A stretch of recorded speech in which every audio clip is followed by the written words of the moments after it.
I like to go browse at MiningPoolStats, and I found a project called Vulkan, and so I figured we would talk about it today. The difficulty is definitely down. Here on MiningPoolStats, it shows that it has 2.15 mega hash per second on the network, with crypto hash.top being at the top there. And that does mean right now it is definitely at risk for 51% attack, with that pool having over 81% of the hash rate, unfortunately, but that's pretty common with new projects like this. And so let's do a WTF is it.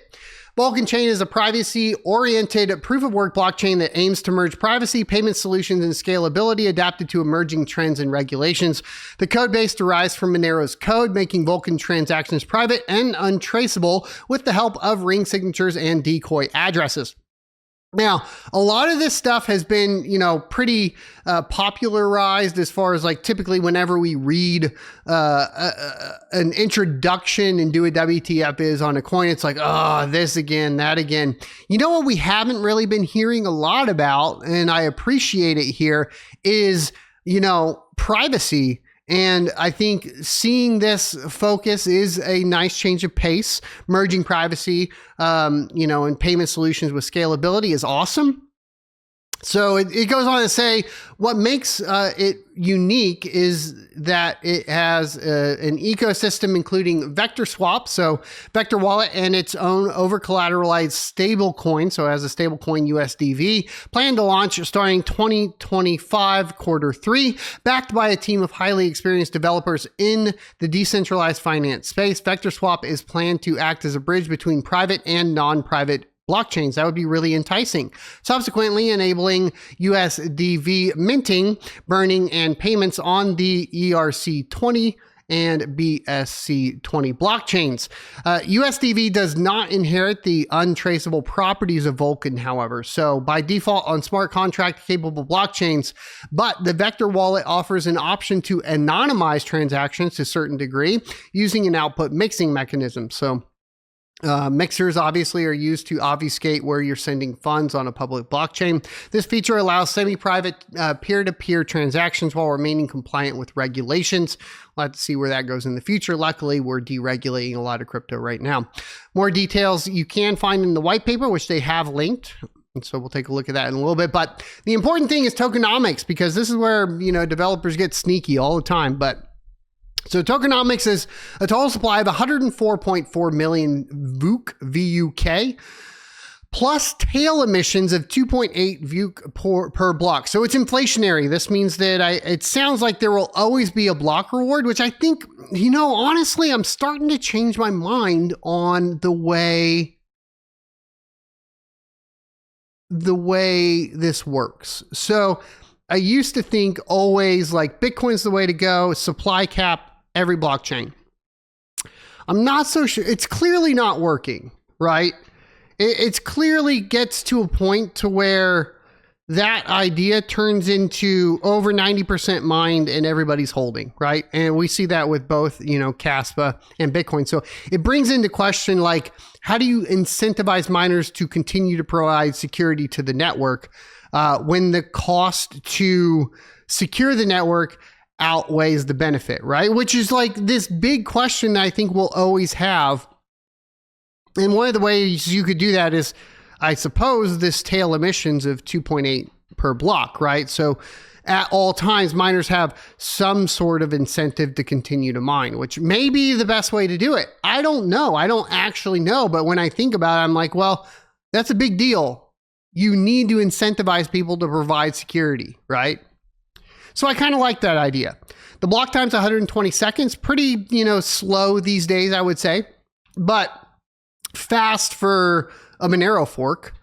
12.95 million VUK is the dev team allocation. Now, you guys know I have problems with dev allocations. I don't like it.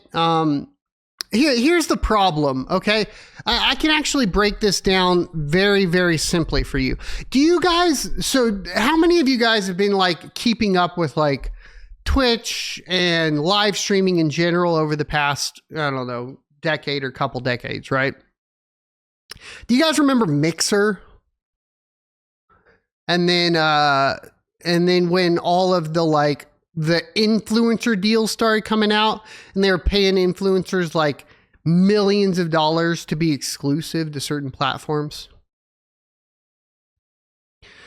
Do you guys remember that? Like, one of the interesting things is there were a lot of big streamers that went exclusive, got the contract, and then just stopped streaming because you gave them the retirement up front, right? And so Kick.com has actually changed their policy now to where they are incentivizing you by paying you more than Twitch, not making you go exclusive, but also not giving you a big fat bill up front, right? So they don't give you $1 million up front to join the platform or something. All they do is they say, okay, we're going to pay you for what you do. We're going to pay you for the work. And that is why, Kick now is 25% of live streamer viewership. By the way, we're on kick.com/blindrun right now as well. And streamers, stay incentivized to continue to stream. So let's translate that over to blockchain development. Okay. If you give a dev team an allocation up front, and then that gets launched onto an exchange, and that allocation is retirement money, which in a lot of cases it is turned into, the developer loses their incentive to maintain the network and to continue to develop. That's my argument against dev team allocations, okay? And I think that we've seen that happen over and over and over again. More, to be fair, less on the proof of work side and more on the proof of stake side, but it does impact proof of work as well. So I think when there were things people decided to try to do to change that, which was unlock times, right? Where it would be like locked for a year and then 3 years. But you still have the same problem, right? You still end up, and I don't know if it should be a portion of the block reward if you're going to do it as best. I still think if you believe in the crypto that you're building, that you would mine it yourself. I still think that's the way it should be. Personally, I believe in proof of work. If you're a developer, mine yourself and then benefit off of it that way. But I understand the perspective on the other side. I'm just giving the counter argument of unfortunately, typically a dev team allocation signals the departure of the dev team at a future date when the price is X amount. It just does, right? Now, in this particular case, it says reduced by 5 million VUC after staking as funding for a staking pool. So there's apparently going to be staking here, I assume for liquidity of the vector swap, which would make sense, but I don't know exactly yet. A 40% reduction in introduction of 6.5% block reward mining fee as long-term incentive instead of lump sum team holding. So actually they're kind of modifying it in a way that I agree with, right? So this is kind of fun. So they're doing what I talked about here, which is it's going to be a portion of the block reward over time, right? And so I think that if you have a portion of the block reward over time, you incentivize the developers to stick around and continue to develop. So I think this is better than obviously a lump sum up front, which is what they're saying they're avoiding. But I still think, it depends on how much upfront they get and what the price goes to. Because the fact of the matter is, you can only make so many people millionaires in crypto before they decide to realize it in fiat. I will say that over and over again. You can lie through your teeth as much as you want and say you believe in crypto as much as you want, but there is a price that you will sell all your crypto for, and people will do it. And the fact is, it's a PvP fucking game. If you are in a market and you think, oh, everybody's going to hold No. Assume everyone is lying and it's the first to sell that's going to win and everybody else is going to get wrecked. That's just the way it is. That's the reality of this game. And to pretend that that's not the game is a lie. And you're lying to yourself and you're lying to everybody else. And it's just not healthy, man. It's not healthy. They do have a treasury team wallet that you can look at for transparency. I mean, you could look at it on the I guess the block explorer as well, but I guess that's nice that you can track that there. The algorithm is RandomX proof of work. So, I mean, we do have potential ASICs, the X5 that can go onto that particular network, unfortunately. But it still does perform quite well on CPUs as far as RandomX is concerned. We'll have to see if they modify that algorithm in the future. I would propose that they do. I would like to kick those X5s off. That's just me. The emission curve. So it says flatter emission curve compared to Monero, reducing initial inflation and aiding initial distribution. Transfers of over 15,000 VUC from a team wallet or limit set must be voted on by the community. I think you really got to go to miner voting. That's what I think. Unfortunately, you can't do, I think early on in a project like this on an algorithm that has ASICs available to it, you can't do that. But I would prefer either node or miner voting. And so really what I think that comes down to, it's node voting, right? You release the patch, the proposal, and then you let nodes implement that proposal, and then wherever the majority of the hash rate goes, longest chain wins. I think it's that simple.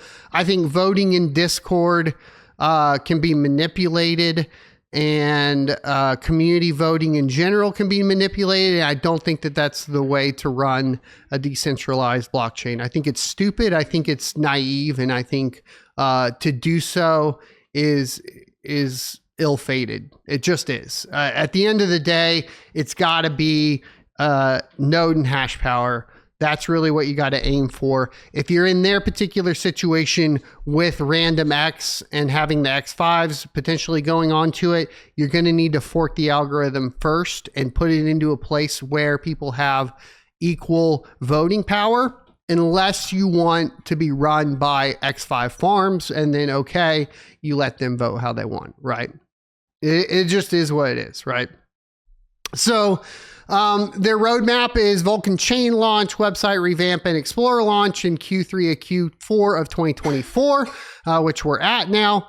And then 2025, Q1 to Q2, first listing, Vector Web Wallet, marketing, staking, implementation, Vector Swap DEX launch, and additional listings. That's kind of where we're at now.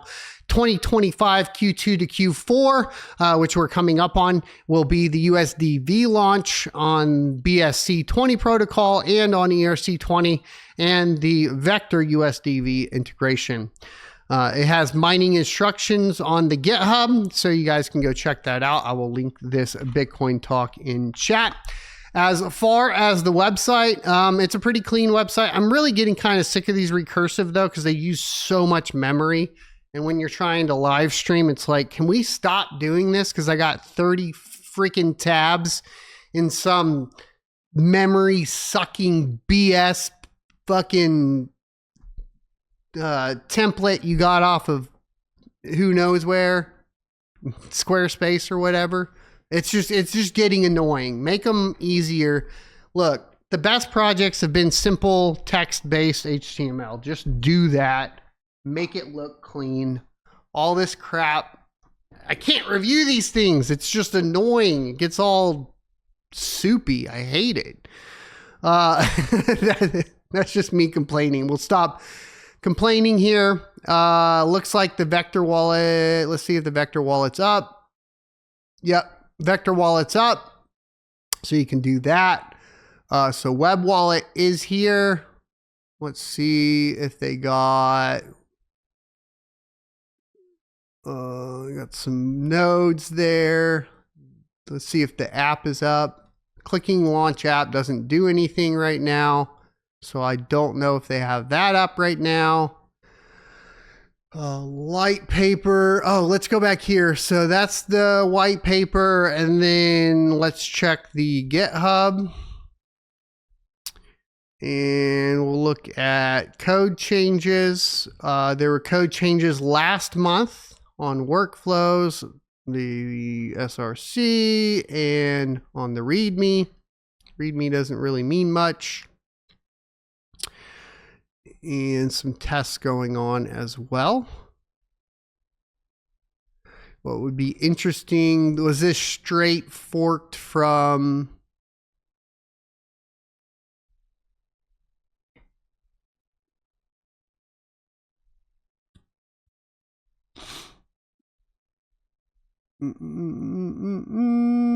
let's click.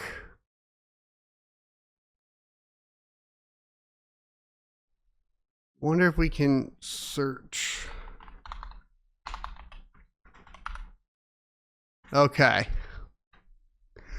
So there are still some references to XMR in the code, it looks like. So they need to clean up some of those at the end of the day. And they got releases here for the node. They have Windows release and a Linux release, it looks like. So if you're interested in that, and then obviously any XMR miner will work for it for solo mining. And then obviously you can go to MiningPoolStats and just hit the pool if you want.